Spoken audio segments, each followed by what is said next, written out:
easy in the wrong hands, but with lispector, it never does. Her writing is quite lyrical and poetic, but it's also very deliberate and incredibly precise, even though it seems like her thoughts are wandering. There is this sense of control. Kind of just like every thought has been carefully crafted and placed, even when it feels spontaneous. There's sort of like a finesse to it.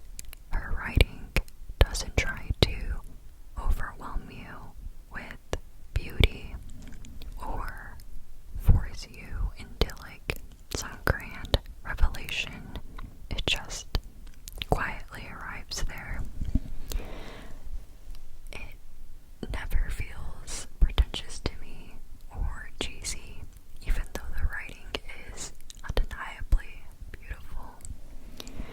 And I think actually some people would consider her writing to be pretty pretentious because she writes about very mundane, ordinary things like eating a piece of fruit or staring at a wall as if it was some sort of like cosmic event. And I think the reason why it doesn't read as pretentious to me or corny is because she writes about the physicality of things.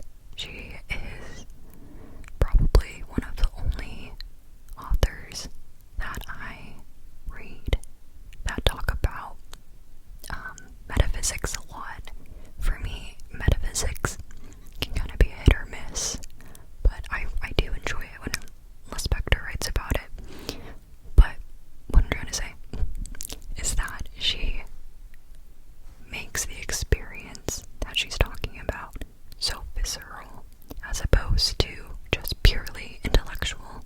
Across her work, she circles the same questions around very core lispector themes, which are identity, loneliness, and the distance between who we are internally and how we actually show up in the world. And lispector is very interested in those moments of awareness and transformation that take place in otherwise relatively ordinary situations. And this book fits very well into that pattern as well. So here we follow Laurie, who is a primary school teacher, and her relationship with Ulysses, who is a philosophy professor.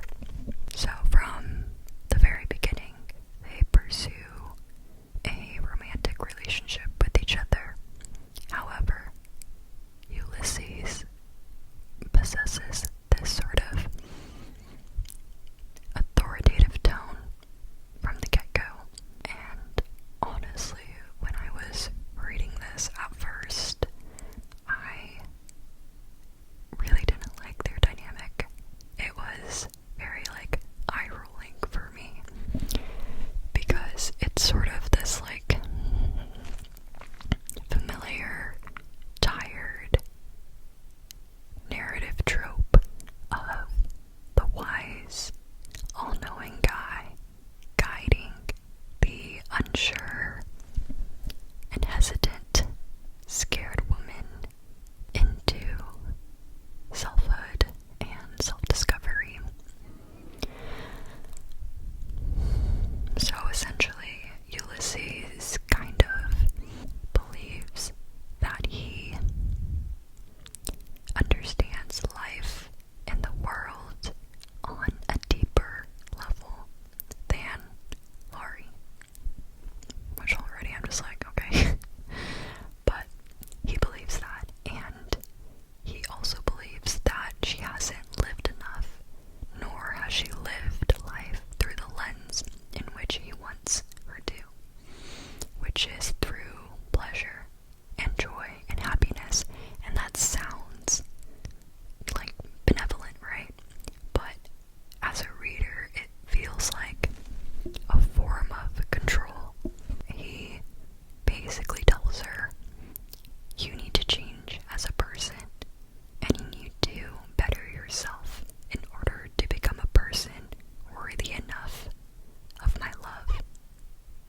is quite shaky, and he himself also becomes pretty vulnerable as a person. But I think that it is important to note that he is a philosophy professor, and because of that, he's so used to kind of interpreting ideas and translating them into language for people, right?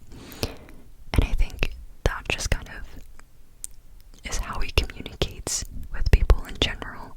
Thankfully, Ulysses is not portrayed or endorsed as a hero or even like a neutral guide. He definitely serves as a catalyst for Lori and her transformation, right?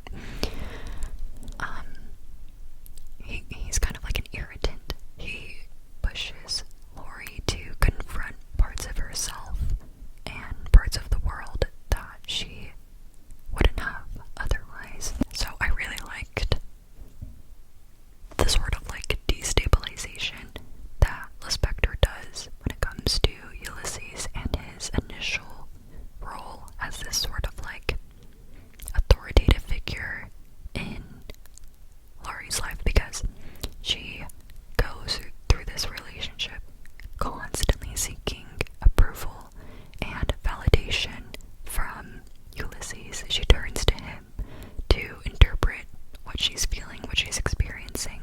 Thankfully, the novel shifts, and the shift happens when Lori finally stops seeking this approval. She finally stops turning to Ulysses for the answer, and instead she finds it within herself. And it happens when she's forced to kind of sit in the quiet and sit in hesitancy and, pause and think. Obviously I'm very much so simplifying, and I don't want to like repeat everything in the novel, but she goes through certain periods of her life and throughout this relationship away from Ulysses because he's a gatekeeper. He like separates himself from her, right? He's so annoying. I really don't like him. But it's during those moments where she's able to reflect on herself and understand herself better and grow as a person. So of course we could say Ulysses starts and initiates these processes within Lori, but he doesn't completely own it. And towards the end, Lori also kind of apprentices him as well. Is that a word, apprentices? I don't know, maybe I just made that up. But yeah, so in a sense, the teacher also has to become the student. But throughout the novel, we understand that Lori has this fear of losing herself when it comes to being in love with someone. And that is really, I guess, like the heart of the book. The like main question is, how do you love someone else without losing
so she's trying to like navigate how exactly she's supposed to do this. And it's very interesting, and it's very human, and I think that it would really resonate with a lot of people. Something that lispector does across her works that I think she does so well is her exploration of self-awareness and how complicated and exhausting it is, because Lori and many other lispector characters are incredibly self-aware to the point where it's too much. It reminds me of this one phrase I found, I think, on TikTok. I'm not sure if it's like a legit quote from somewhere, but it's something like, "You're so self-aware you've become out of touch." And that really encapsulates Lori as a person. She is so deeply self-conscious. She's constantly monitoring and evaluating herself and how she presents to other people. And it's kind of like she's wearing a mask all the time and just really not being her true self. And it causes this sort of hesitancy within her life. But the thing is that she doesn't do anything within that hesitancy. She doesn't stop and reflect and sit with the uncertain until she meets Ulysses. And so lispector doesn't necessarily criticize this sense of hesitancy.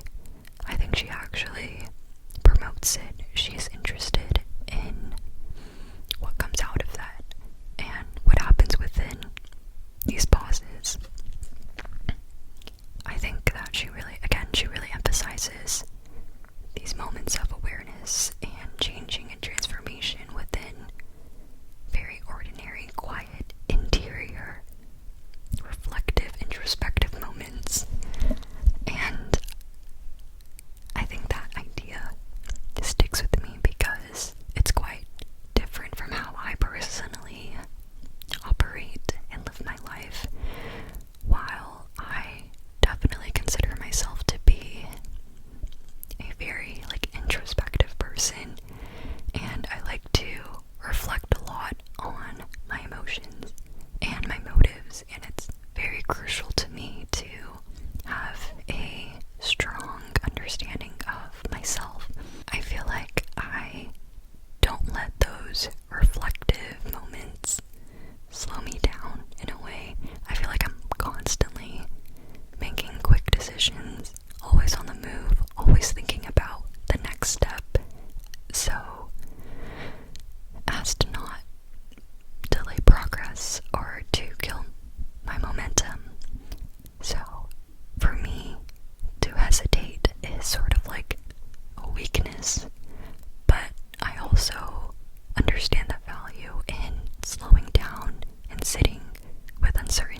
she's met with adults, she's so self-conscious and she's so scared and she's so nervous and she doesn't want to be judged and she wants to say the right things and whatnot, and so she again becomes super guarded.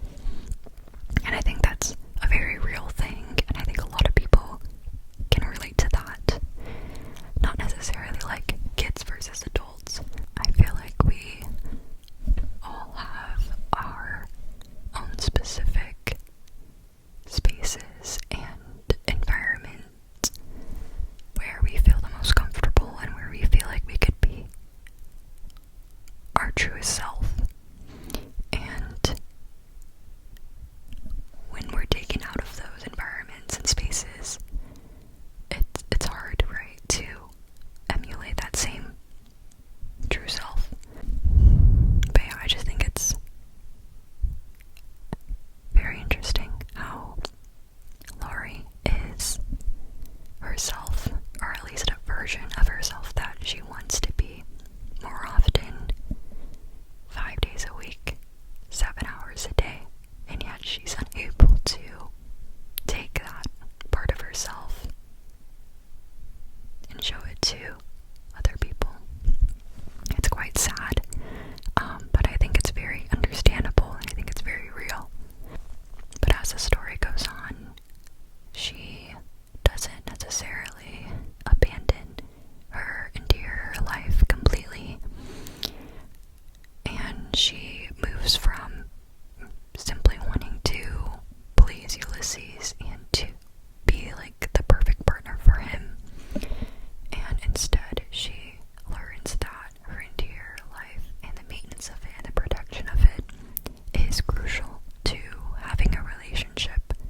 Secondly, I think people have a fear of inertia, particularly adults.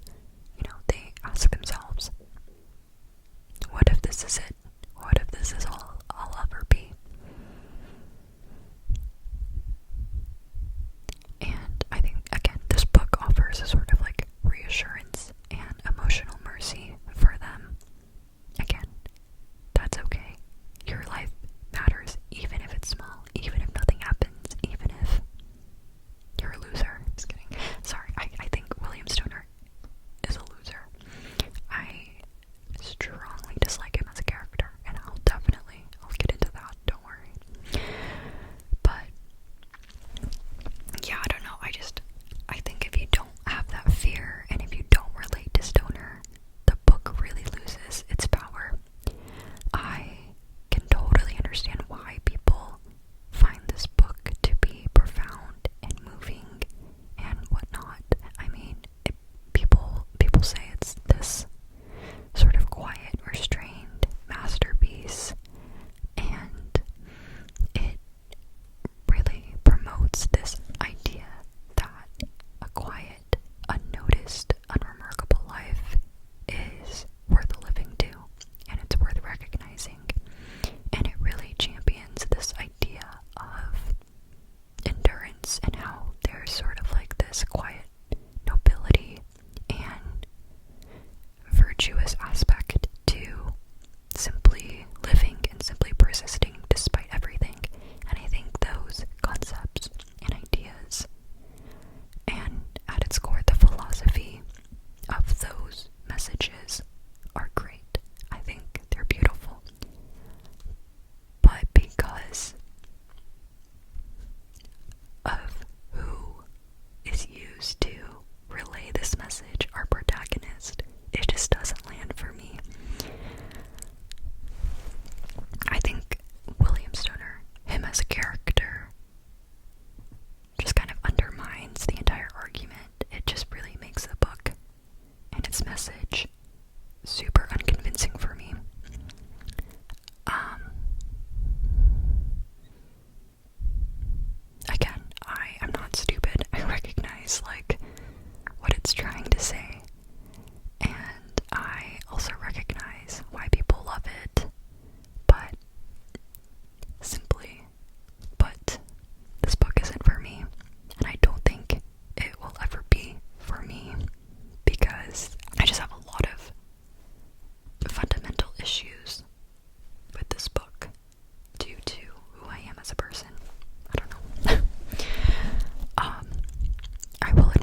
as this like nice guy who, despite all of the bad stuff happening in his life, despite all of his misfortunes, you know, despite him not being able to catch a break, he continues, he persists, and he endures. And that's noble. And sure, maybe that is, but he's a bad dude. Like, he's just not a good guy. There's nothing virtuous about him, in my opinion. And there's many reasons as to why I think that. Again, the main one being he's so passive. I guess, like, I don't really have an issue with passivity, but when it hurts the people around you, that's when I have a real issue with it. His passivity, it isn't just this, like, philosophical identity. It literally becomes abandonment and neglect in his marriage, in his home life, in his relationship with his daughter. He's a bad dude. But yeah, he just lets life happen to him. I think a lot of readers frame this book as a sort of tragedy of circumstance. I think it's just about a guy who opted out of life, and I think it's just hard for me to feel sorry. Like, forget about me having empathy for him. I can't even have sympathy for him. It's hard for me to understand, or not understand, it's hard for me to feel pity for a character that shows absolutely zero growth. I think if we had seen moments where Stoner showed growth, showed that he tried, I would feel very differently about the book. I would be way more receptive to it. But he doesn't.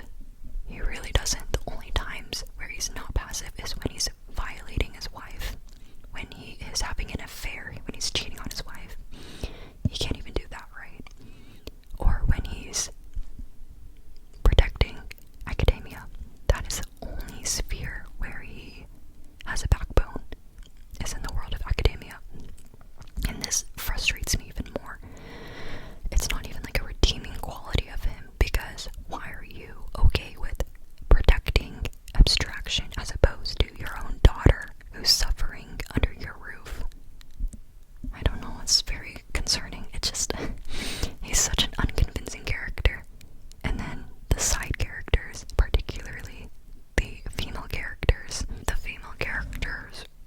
really function less as fully fleshed out characters and more as sort of just narrative functions. And I think people would argue that, like, all of the side characters are kind of like these caricatures, right, that are just there. None of them are fully developed. I mean, Stoner isn't even fully developed because there's nothing to develop. He doesn't do anything.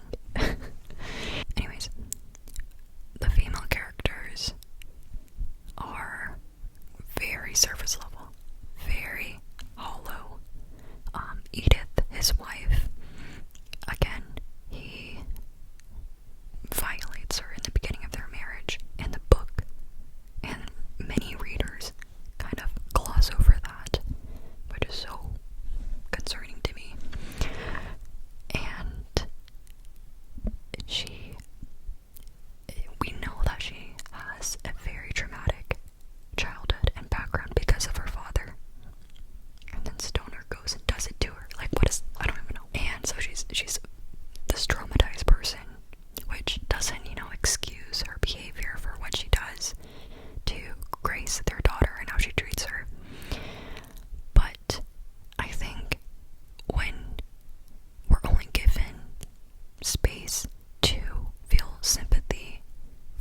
shell of a character. She is basically only there. Her purpose is to show Stoner what true love can look like. And of course, Stoner doesn't pursue it. Catherine is what I would akin to the manic pixie dream girl. He is her dream, or she is his dream girl. She matches him perfectly intellectually. They have the same ideals in academia, the same love for literature and whatever it is, in a very surface level way. She is perfect, but she has absolutely no substance, just like Edith. And then we have Grace, their daughter, and obviously, if you've read the book, their relationship becomes strained and non-existent because of Edith, right? But Stoner sees what's happening between them, and he doesn't do anything about it.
falls into this obsession with it. And it becomes this, again, this symbol of beauty that he's unable to fully understand. And he feels like it kind of threatens his existence. And it makes his own life feel even more meaningless and ugly. And so he just really has a complex with this temple, right? But the novel is much more than just an exploration of obsession and beauty. It is, to me at least, a story about a young man and how life looks like when your interior life becomes your entire world. What I find so interesting and compelling about Mizoguchi is his view of himself, which is like the main point of the novel, but his stutter and the bullying and alienation and misjudgment that he faces aren't simply misfortune in his life, but they're these defining factors. It's how he sees himself. They make up the ontological ground of his identity. He identifies so deeply with this stutter and with his ugliness and with everything that's wrong with him and all of the wrong ways that people have treated him in the past, that any sort of acceptance or love or understanding, full understanding of him towards him, it would shatter his sense of self and his perception of himself. And so he sabotages communication before connection can form. He presents himself as opaque so that others don't have time or the opportunity to define him. He has obviously these walls built up, and he keeps them built up. It is so interesting and so fascinating to read about. And then we have his friend, and more importantly, his foil, Kashiwagi, who also experiences the same misfortunes in his life early on because he's club-footed. But whereas Mizoguchi kind of internalizes a lot of what's happening to him and what has happened to him, Kashiwagi represents the darker extension of Mizoguchi's pain and view of himself and view of life.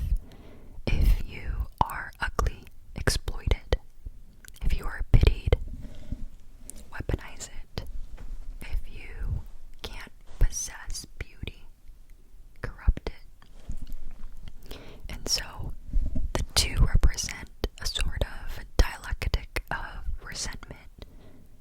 Mizoguchi internalizes it. It is painfully self-directed, whereas Kashiwagi externalizes it. And what I really enjoy about this dynamic and these two characters is that Mishima, as the author, of course, he doesn't endorse either philosophies or their actions or their way of thinking, but rather showing how wounded, insecure young men build philosophies out of pain. It's very compelling and very interesting. There is a particular scene in the novel pretty early on, I think. It really defines Mizoguchi's relationship and idea of women. Essentially, he witnesses his mom having an affair right before his eyes, and it is such a disturbing and unsettling scene, primarily because of how it's written. It's written very subtly, very little detail, thankfully, but it's so heartbreaking. They're all like in the same room, and the dad is behind Mizoguchi, and he's also witnessing this, right? And he covers his son's eyes with his hands.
Mizoguchi's identity is very reactive. He defines himself through resentment and inadequacy. Whereas after the fire, he behaves very directly and catastrophically. And so, in a sense, it's almost nihilistic of a gesture and existential in its logic, where if meaning is imposed, destroy it and start again. So that's kind of his like line of thinking there. And what I really like about Mishima's inclusion of philosophy here as a way to show how, I guess, young men in particular sort of oscillate through different philosophies and frameworks of life as a way of turning, or as a way of building identity from thought. It is very interesting to see how they use philosophy to survive themselves. He presents each character and their motives and their understanding and their thinking with such plausibility that you don't necessarily have to agree with the characters or condone them, but you understand them very clearly. And again, that is something that I really appreciate as a reader. It makes for a very compelling and convincing novel. This book, it delves into a plethora of different themes: beauty and desire and perfection and obsession. And most importantly, I think, is the line between reality and the ideal. I think Mishima's